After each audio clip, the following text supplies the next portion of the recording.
یہ تو ہوا شعبان کے پورے مہینے کی بات.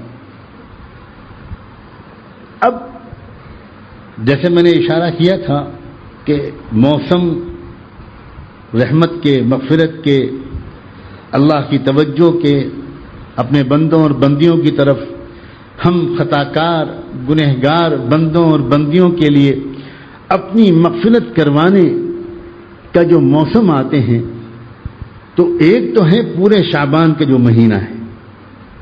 اب اس میں بھی خاص طور پر جو 15 شعبان کا دن ہے اور اس سے پہلے والی جو رات ہے 15ویں شعبان کی رات، احادیث و روایات کا ایک زبردست مجموعہ ہے جن پر نظر ڈالنے سے یہ بات یقینی طور پر معلوم ہوتی ہے.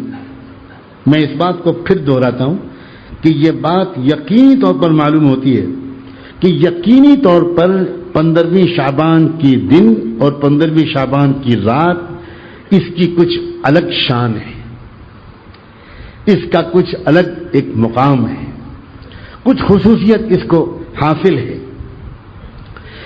چنانچہ ناقابل انکار ہیں وہ احادیث و روایات جن سے یہ بات معلوم ہوتی ہے کہ حضور اکرم صلی اللہ علیہ وآلہ وسلم نے اس دن کے روزے کا بھی اہتمام فرمایا، اور اس رات میں تو آپ نے جس طرح یہ رات گزاری، جس طرح کی دعاؤں میں، مناجات میں، گڑ گڑا کر اللہ تعالیٰ کو پکارنے میں، لمبے لمبے سجدے اور سجدوں میں لمبی لمبی دعاؤں میں جس طرح اللہ کے رسول صلی اللہ علیہ وسلم نے یہ رات گزاری، اس سے یہ بات یقیناً معلوم ہو جاتی ہے کہ کچھ خاص بات تھی اس رات میں جس کو اللہ کے رسول نے پوری طرح جان لیا تھا، دیکھ لیا تھا، محسوس کر لیا تھا. اس لیے آپ وہ پوری رات ایک عجیب و غریب کیفیت میں ایک بڑے درد اور کرب کے ساتھ، ایک بڑی طلب کے ساتھ، گریوں و زاری کے ساتھ، دعا اور مناجات میں اور لمبے لمبے سجدوں میں آپ نے یہ رات گزاری. حضور اکرم صلی اللہ علیہ وسلم کی دعا کے الفاظ سنیے. یہ الفاظ سب کو یاد نہیں رہ جائیں گے، مفہوم بھی اگر یاد رہے تو اپنی زبان میں اللہ سے عرض کیجیے.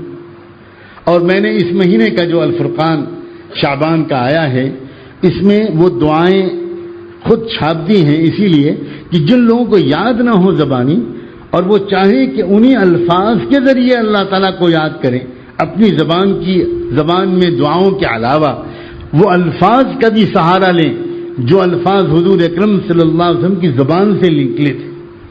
کیونکہ اس میں کیا شک ہے کہ وہ الفاظ بھی اللہ کو پسند آئے تھے. تو وہ الفاظ کے ذریعے جب کوئی دعا مانگتا ہے تو ہو سکتا ہے کہ ان الفاظ کی نورانیت کی وجہ سے، کیونکہ ان کی نسبت ہے حضور اکرم صلی اللہ علیہ وآلہ وسلم کی ذات سے، تو اللہ کی توجہ ہماری طرف زیادہ ہو جائے، کوئی بعید بات نہیں. چنانچہ الفاظ تھے اللہ اکبر، اللہم انی اعوذ برضاک من سخطک. لمبے سجدے میں، بہت طویل سجدے میں گر کر آپ نے یہ دعا مانگی تھی، اللہم انی اعوذ برضاک من سخطک وبمعافاتک من عقوبتک واعوذ بک منک، اللہ اکبر، واعوذ بک منک جل وجہک لا احصی ثناء علیک انت کما اثنیت علی نفسک. ہے میرے اللہ، میں سوالی ہوں کہ آپ مجھ سے راضی ہو کر مجھے اپنی ناراضگی سے بچا لیں. آپ مجھ سے راضی ہو کر اپنی ناراضگی سے مجھے بچا لیں، اور اللہ مجھے معاف کر کے آپ مجھے اپنی سزا سے بچا لیں. آپ مجھے معاف کر کے اپنی سزا سے بچا لیں، اور اللہ آپ خود اپنے ہی جلال سے مجھے اپنی امان میں لے لیں. اعوذ بک منک، اللہ آپ اپنے ہی غضب سے اپنی امان میں لے لے. اللہ آپ کی پناہ نہ ملی تو آپ کے غضب سے دنیا میں اور کوئی نہیں بچا سکتا. کون مانگ رہا ہے؟ رحمت دو عالم صلی اللہ علیہ وسلم. اور پھر فرما رہے ہیں لا احصی ثناء علیک، اللہ میں آپ کی شان، مرتبے اور حق کے مطابق آپ کی حمد و ثنا نہیں کر سکتا. آپ تو ویسے ہی ہیں جیسا آپ نے خود اپنا تعارف کرایا ہے. اگر حضور اکرم صلی اللہ علیہ وسلم اللہ کی شان کے مطابق اللہ کی حمد و ثنا خود اپنے فرمان کے مطابق نہیں کر سکتے تو کیا ہم اللہ کے حق کے مطابق اللہ کی حمد و ثنا کر سکتے ہیں؟ یہ جو دعا ہے یہ ان الفاظ کے آئینے میں اللہ کے رسول کے قلب کی کیفیت کو جھانک کر دیکھنے اور کچھ محسوس کرنے کی کوشش کیجئے. کس کیفیت کے ساتھ آپ یہ مانگ رہے ہوں گے؟ اللہم انی اعوذ برضاک من سخطک وبمعافاتک من عقوبتک واعوذ بک منک لا احصی ثناء علیک ولا احصی ثناء علیک انت کما اثنیت علی نفسک. یہ الفاظ صحیح مسلم کی وہ روایت جو حضرت عائشہ سے نقل کی گئی ہے اس میں درج ہے. میں یہ حوالے اس لیے بھی دے رہا ہوں کہ ایک عجیب طرح کا پروپیگنڈا آج کل کیا گیا ہے کہ شعبان کے بارے میں، 15 شعبان کی رات کے بارے میں، 15 شعبان کے دن کے روزے کے بارے میں جو روایات ہیں وہ سب ضعیف ہیں اور سب بیکار ہیں اور یہ سب بدعات ہیں. عجیب طرح کی بات کی جائے، سمجھ میں نہیں آتا. واقعی میں سچ کہہ رہا ہوں، سمجھ میں نہیں آتا. کیا صحیح مسلم نہیں پڑھی ان حضرات نے؟ کیا صحیح بخاری نہیں پڑھی ان حضرات نے؟ کیا سنن ترمذی، سنن ابن ماجہ، شعب الایمان للبیہقی انہوں نے نہیں پڑھی ان کی حدیث کی کتابوں میں؟ اور حدیث میں ان محدثین نے ان حدیث کو کس درجے کا قرار دیا ہے؟ کتنی مضبوط ترین سند سے یہ روایات مروی ہیں. لیکن ایک عجیب طرح کی بلا امت میں آ گئی ہے کہ ذوق عبادت، ذوق عبدیت جتنا بڑھانے والے اعمال ہیں ان کے بارے میں کہا جاتا ہے کہ یہ سب ضعیف حدیثیں. حدیثیں ضعیف نہیں ہیں، ہمارا اللہ کا تعلق ضعیف ہے، ہمارا ایمان ضعیف ہے.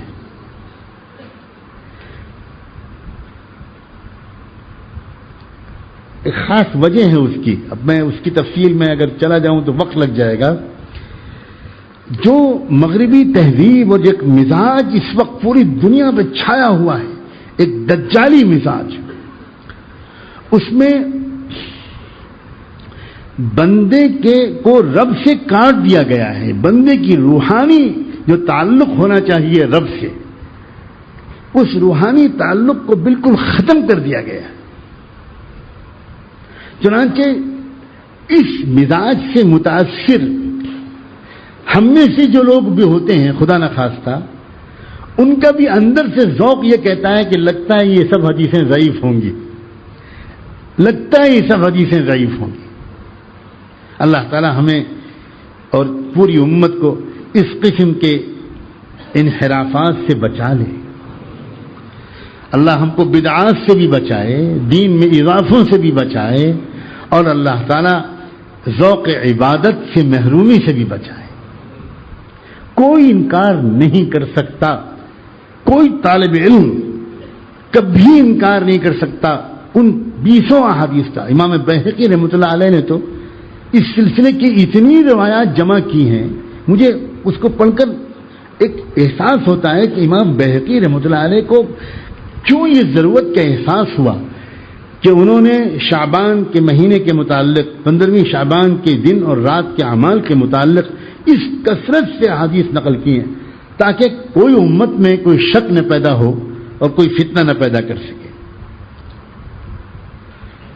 پھر ایک بات اور سنیے، یہ جو میں نے ابھی دعا کے الفاظ سنائے اور لمبے سجدے میں گر کر یہ دعا حضور نے مانگی تھی، اور یہ خاص بات ہے، شعبان کی رات کی جو آپ کی دعائیں نقل ہوئی ہیں وہ ساری دعائیں لمبے سجدے میں آپ نے مانگی ہیں.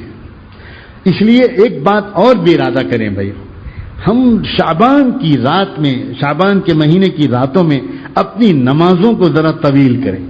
2 رکعت نماز، 4 رکعت نماز، ذرا لمبی نماز پڑھیں. اور خاص طور پر اس مہینے میں اللہ کے بندوں کچھ کرو مگر تہجد ضرور پڑھو، تہجد ضرور پڑھو. اور اگر نہیں اٹھ سکتے ہمارے بہت سے نوجوان، اس وقت ان کی آنکھ نہیں کھلتی، تو میں ایک بات اور کہتا ہوں کہ سونے سے پہلے 2-4 رکعت نماز پڑھ لو، 2-4 رکعت نماز پڑھ لو، اور اس میں ذرا دیر تک سجدے میں گر کر، اگر یہ لمبی لمبی دعائیں، لمبی کہاں مختصر ہیں، اگر یہ دعا بھی یاد نہیں ہے تو خالی آپ اتنا کہہ دو استغفر اللہ استغفر اللہ، سجدے میں پڑھ کر اللہ سے معافی مانگ، اللہ مجھے معاف کر دے، اللہ مجھے معاف کر دے، اللہ مجھے معاف کر دے۔ چنانچہ حضرت ایک بات اور بھی بتاؤں کہ یہ جو الفاظ ابھی ہم نے سنے، حضرت عائشہ رضی اللہ تعالی عنہا کو اللہ کے رسول نے یہ دعا سکھائی، اور اس سے معلوم ہوتا ہے کہ اس دعا کے الفاظ میں کوئی خاص بات ہے۔ آپ نے یہ دعا سکھائی اور یہ فرمایا عائشہ اس دعا کو یاد کر لو اور دوسروں کو بھی سکھا دینا، اور یہ بھی فرمایا مجھے یہ دعا حضرت جبرائیل نے سکھائی تھی۔ عجیب بات ہے، یا اللہ، آپ غور تو کریں سند کیا ہے اس دعا کی۔ اچھا، حضرت جبرائیل کو کس نے سکھائی تھی؟ اللہ نے۔ اب آپ سوچئے، جب اللہ کی طرف سے سکھائے گئے الفاظ میں میں اور آپ جیسے گنہگار اللہ سے مانگیں گے تو اللہ کو تو اپنے سکھائے ہوئے الفاظ کی لاج رکھنی ہوگی نا۔ آپ کسی ڈپارٹمنٹ میں اپلیکیشن دیتے اور وہاں آفیسر جو ہے وہ آپ کا خاص دوست ہے، آفیسر آپ کی اپلیکیشن پڑھتا ہے، کہتا ہے نہیں بیٹھو یہاں، اور چائے منگواتا ہے آپ کے لیے، اور آپ کے لیے اپلیکیشن خود ڈرافٹ کرتا ہے، اور کہتا ہے دیکھو یہ اپلیکیشن میں نے ڈرافٹ کی ہے، اس کو ذرا اپنے ہاتھ سے لکھ کر سائن کر کے مجھے دے دو۔ کیا مطلب؟ یہ اشارہ ہوتا ہے اس کا کہ تمہارا کام تو ہو گیا۔